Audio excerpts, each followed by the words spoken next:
Okay, in this lesson we're actually going to talk about two important quantities called the rise and the run, which we'll come to in just a second. Just a couple of things about notation. I'm just going to mention in mathematics the Greek letter delta symbolizes a change in something. The Greek letter delta is written just as a little triangle like that. So delta x here means the change in x. And the study of change is central to many areas of our course. So if V represents volume, then delta V means the change of volume. Not a bad idea to get familiar with the Greek alphabet. It crops up a lot in mathematics and in science, and you find that unfamiliar symbols, can freak people out a little bit, so get used to them. So another kind of important piece of notation here, X, we could say here with X with a little bar over it. When I'm reading that, I say X bar. So that says X bar, and what it means is the average value of X. So if X has a couple of different values, X bar will be the average of those values. Delta X, remember, means the change in X. Okay, or we'll say delta X, but it means the change in X. So make sure you're familiar with that kind of notation going into this section of our course. So I want to talk about two important quantities, the rise and the run. Okay, and the rise and the run happen when there's some kind of change in position on a plane, a two-dimensional surface. So I have 2 points here, this point and this point. Ultimately, really, strictly speaking, a point has no dimensions, so we shouldn't be able to see it. However, to draw it and to kind of visualize where it is, we have to give some dimensions, but actually the point is right in the middle of that blue kind of disc, if you like. That's what the point is I'm talking about. And anytime we see two different points, there's some kind of change happening between them.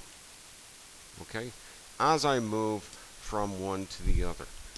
Okay, so as we move, if I start here at this point over here, and I move along to this point over here, a couple of things have changed. First of all, we've gone some distance. We can think about that in a moment. But, also we've moved a certain distance across kind of in the horizontal direction. There's been a change in this direction horizontally. And there has been a change vertically. Okay, so there have been changes in this as I move from one point to the other. One is the horizontal change and one is the vertical change. Remember, points are generally written with x coordinate first and then y coordinate.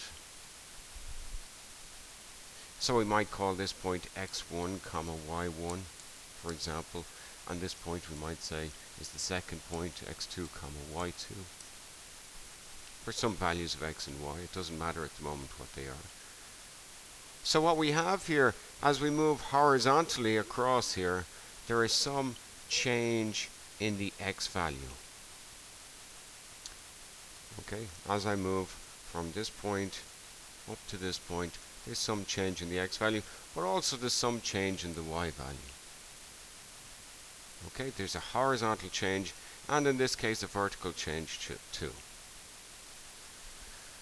And that horizontal change has a particular name in mathematics that we call the run.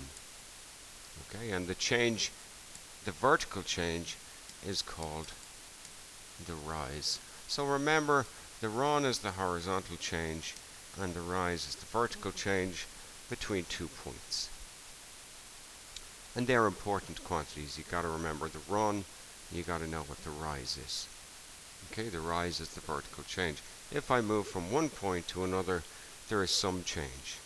Sometimes there's a horizontal change, sometimes there's a vertical change. In this case, there's a horizontal and a vertical change as we move along here. There's also some kind of distance has been traveled. If I move from one point to the other, there's some kind of distance in here. That's an important quantity as well.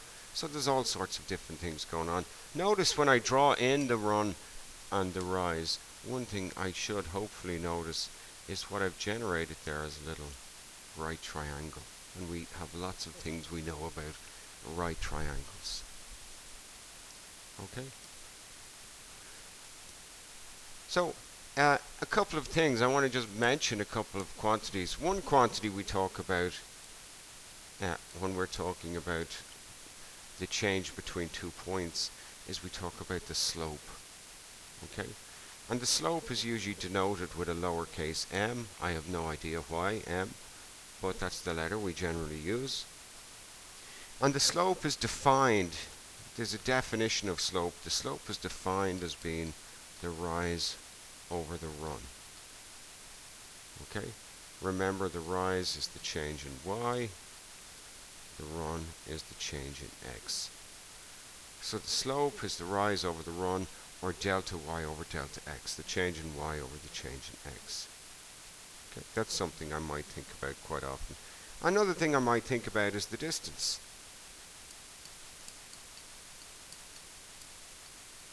This distance here along this white line segment here, I want to think about that distance. What is that distance?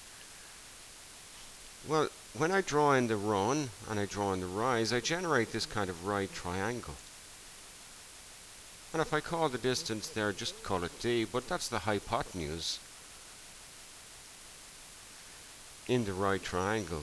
From the theorem of Pythagoras, d squared, that distance squared, will equal to the run squared plus the rise squared. In other words, d, the distance, will be the square root of the run squared plus the rise squared. And that's sometimes called the distance formula. If you want to use the notation here, the run is the change in x, so it's the change in x squared plus the change in the y squared. Okay? So that's the distance. That's how we find the distance. Another point of interest, another thing we're often interested, is something called the midpoint, which is exactly halfway between the other 2 points.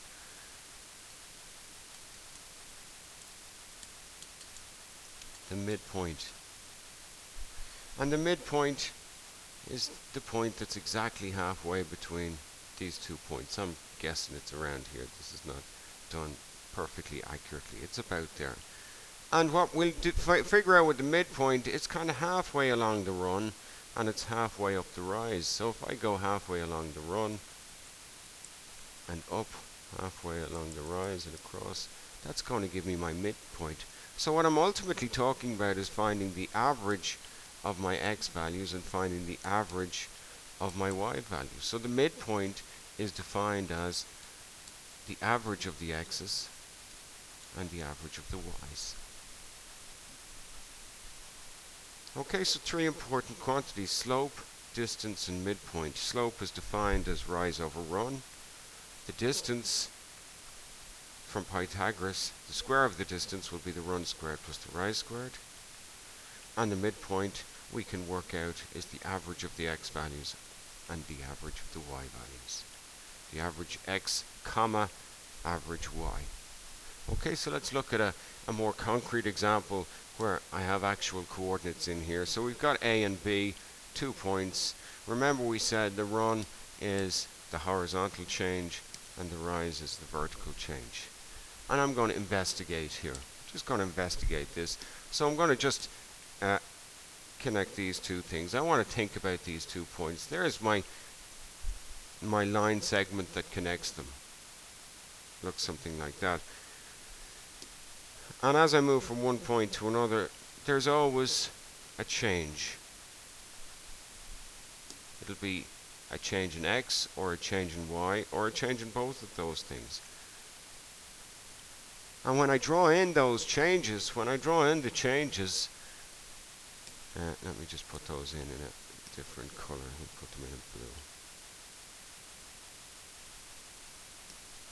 When I draw in those changes, you'll see, hopefully, that what we've generated here is a little right triangle. And that's always going to be the case. When you draw on the run and the rise, you're always going to generate a right triangle. Okay? Obviously, if the points just have a run and no rise, you won't have a triangle if they just have a rise and no run, but I'm talking about points separated diagonally in some way. So what I'm going to do is think about the run down here. The run down here, as I move from an x value of 1 to an x value of 7, well, the run is going to be 6 units. Why? Because I'm starting at 1 on my x value, I'm finishing at 7. Remember, the run is the change in the x value, it's the horizontal change, and as I move from 1 to 7, that change in x is 6. Okay, 7 subtract 1. The rise here, remember the rise is the vertical change, or the change in the y coordinate, so I'm starting at y coordinate 1 and moving up to y coordinate 7. Well, that's a change in y of 8 units. So the run is 6, the rise is 8. I want to think about these three quantities I've just mentioned. I'm going to think about the slope here. Remember we said slope was generally denoted m, and slope is defined as rise over run. That's 8 over 6, which reduces to 4/3. That's the slope. I want to think about the distance.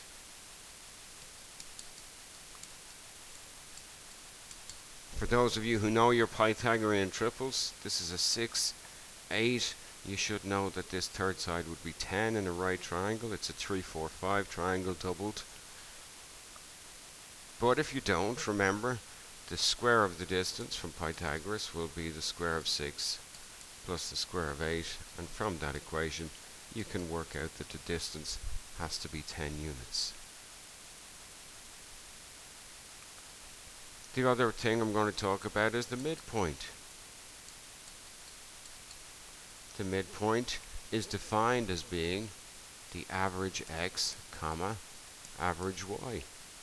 That's what the midpoint, that's what it is. It's halfway between the x's, halfway between the y's.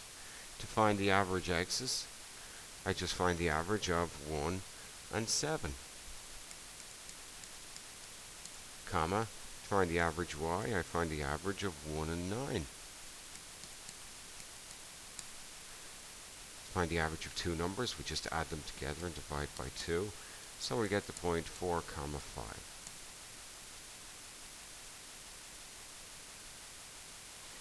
So understanding my definitions here and thinking about rise and run.